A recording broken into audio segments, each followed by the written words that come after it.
spread the news, okay? So it was a meeting place as well. I sincerely believe that when Charlie Perkins came here in 1965, Mr. Sheehan, who was a Minister for Health at that time, when they highlighted the fact that racism was rife here in Moree, they started to make changes after Charlie had the Act rescinded. He had the Act rescinded and the wording was changed to people of Aboriginal appearance to people of unhygienic appearance, which still applied to Aboriginal people because they didn't have any water in the camps. Even when they built the houses down the mission, they had a laundry, and there was no tubs or bathtubs. They had 2 cement tubs and a copper, and a lot of the little babies fell into the copper. One little baby of Munro died of the burns that she received because the mother left her, and she climbed out of the tub and fell into the copper. And there was no bathroom, and there was only a tap out in the yard. So it was very, very hard for Aboriginal people. Access to water was vital. It is still today. Water is vital. You must have water to survive. So the McMaster Ward, when Charlie Perkins came, they decided, Mr. Sheehan said, oh, there'll be no segregation in my hospitals. So they had to close the McMaster Ward down. He was here in February. The McMaster Ward closed in April, which was only a couple of months after. Okay, so all those women, Aboriginal women who were young women, who were training to be nurses because it was a training hospital, they left. And a lot that stayed on to finish their training, they had to be incorporated into the general ward of the big hospital. Now, when they did that, racism does not die overnight. A lot of the Aboriginal nurses left their profession because white people would not let them put their black hands on them. Okay, so I truly believe that we should have hung on to our McMaster Ward because it was a training hospital. It was somewhere for young girls to get jobs.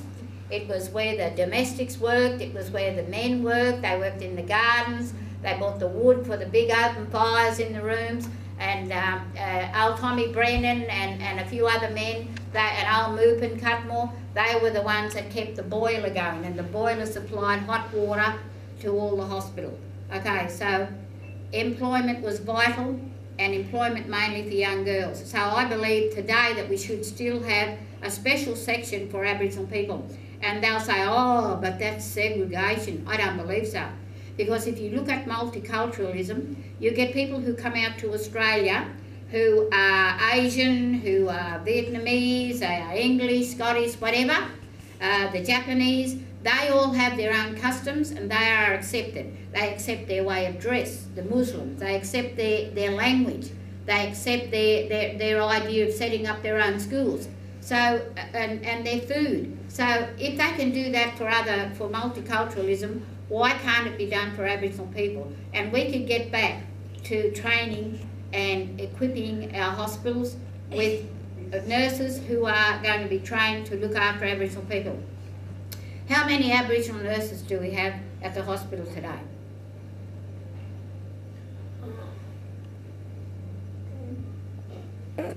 There's a couple, I'm not sure. There's a couple, but not many. There's none. There's only One. Vicky Duncan. Yeah, is Bernice with her? Bernice. Bernice probably works in the midwifery section, but a Midwife. hands-on nurse. Okay. Only Vicky Duncan. And when they closed the McMaster Ward, I can't even recall how many Aboriginal nurses have been in the major part of the hospital. Judy, all of those on. Can you? I can't. I've been in the hospital many times and I can't remember any Aboriginal people being there. And what happened with the people from Boggabilla and Toomala was that because the mothers were having babies and they had to travel all the way into Moree to have their babies, right? They decided to set old Reuben Wright and Auntie Maud up with a house down there at the mission. So then they would bring the women from Boggabilla, Toomala, Boomai, Mungandai. They would come in before their babies were due.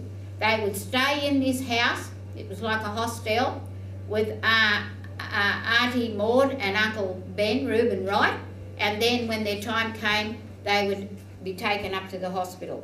Because half the time the people on the reserve, they call it the mission, but it was actually a reserve, didn't like going to wake the manager up.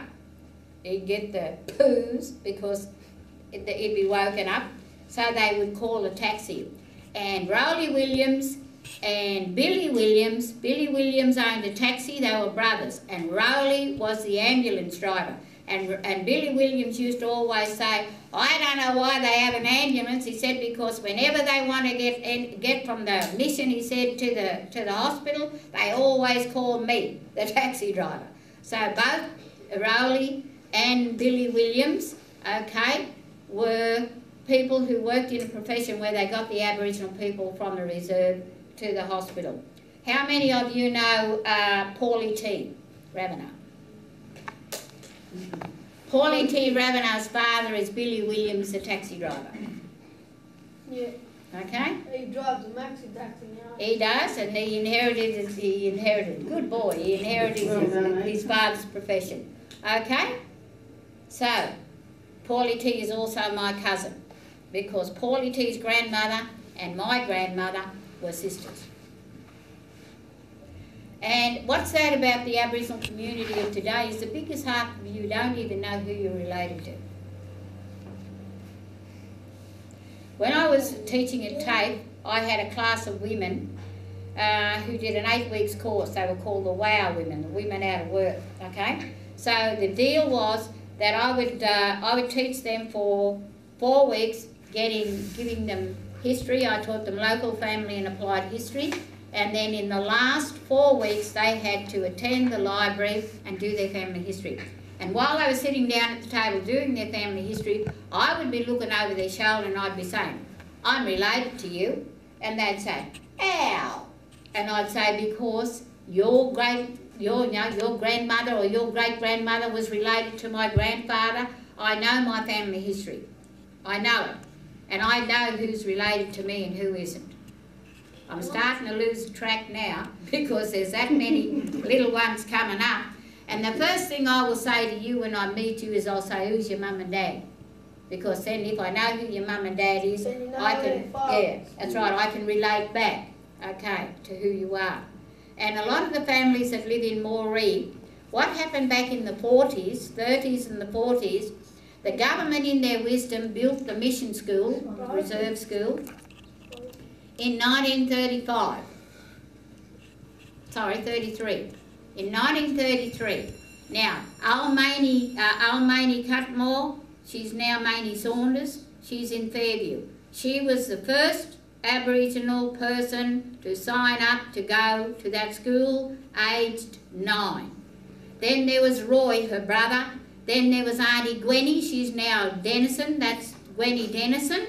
And then there was Connie Green. Okay, so they walked from the top camp down to the mission school. They had to walk, and they had to take their own water, bottled water, because in those days they had tank water, and the frogs used to get in there. They'd be full of wrigglies, full of the little baby frogs. Okay, and they would pour kerosene on the top to kill them, so you couldn't drink the water. You had to take your own water to drink. All right. Now, in 1935, the government, in their wisdom, decided to build houses at the reserve. They built 5 houses, okay? Then all those people out of Goomai and Mungandai and Toomala and Bogabilla, they're saying, oh, well, if they can build houses in Moree, we'll move into Moree. And that's why you have this huge influx of Aboriginal people. That's why you have this high population of Aboriginal people, because of the government in their wisdom back then. Okay, so they would move into Moree. They would live under the steel bridge. The steel bridge itself was their roof. Oak Street. No.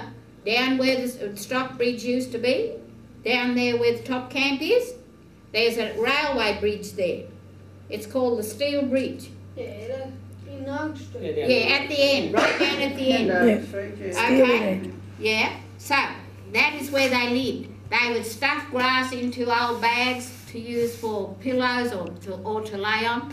Then when the people from the top camp moved out of those tin huts and got a house down at the mission, they would move into their tin hut, okay?